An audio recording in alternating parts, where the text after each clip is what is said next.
Hey everyone, what's going on? It's your girl FayWhat?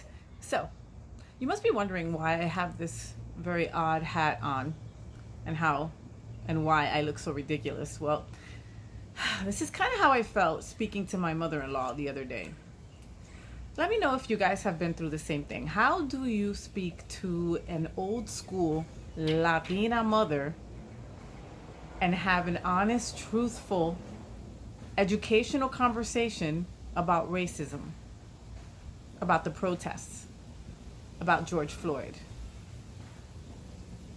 It's not easy, and I felt almost dumb. It's not an easy thing, you know? How do you tell somebody that has been through a Castro regime and has been through a dictatorship and has old school ways and a limited education that our black brothers and sisters have been oppressed and have been judicially treated incorrectly for years and have suffered through discrimination that we will never understand? How do I explain that to her? How do I explain to her that I have friends that are black males that have always been in constant fear of the police, even when they weren't doing anything? You know, my best friend's husband has never gotten a driver's license. Never. We're the same age. We're both Sagittarius. Woo! We're literally a couple days apart in age. And he's never gotten a driver's license. And it used to strike me as weird. I was like, oh, is that he wants somebody to drive him around everywhere? No! Is that he doesn't want to be accosted by cops. He doesn't want to be treated in such a manner that nobody should be treated. How do I get through my mother-in-law's head that this is the time for change? That things will change now because of the efforts of all these people that are coming and stating their truth and protesting, and that the looters are not the same people as the protesters, and that the people that want their voices to be heard are not the people that are breaking into Target. That they're not the same, that they deserve their voices to be heard, that it's been too long. Is me giving up on the conversation with my mother-in-law a way that I'm giving in too? Duck seems to think so. Is being silent and not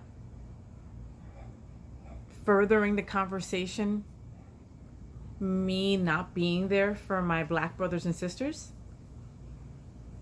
It's not an easy conversation to have, and I know it's not an easy conversation to have, and I know I'm not the only one who's had to have it in the last couple of months. I felt like I had a Viking hat on, explaining to this almost 80-year-old woman about how important the protests are, how there shouldn't be a time limit for them to be happening, because the 200 years plus of oppression, the protests for about a month could never ever stand up to that. I will forever fight alongside my black brothers and sisters.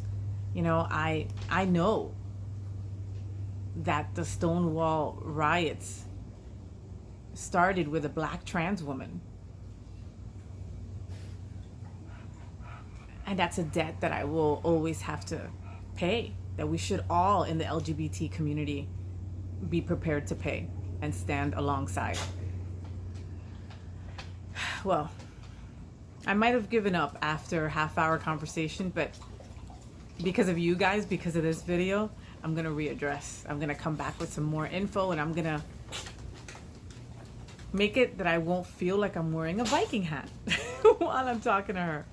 All right, you guys let us know how your conversations go with your elders about the protest, about the racism, about Black Lives Matter, about standing next to our black brothers and sisters, and the unification that is so long coming, the changes and the taking down of these statues and the renaming of things that are should have happened a million years ago.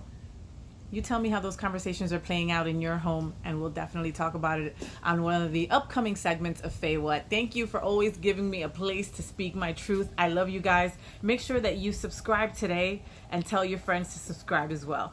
All right, stay safe. Happy COVID.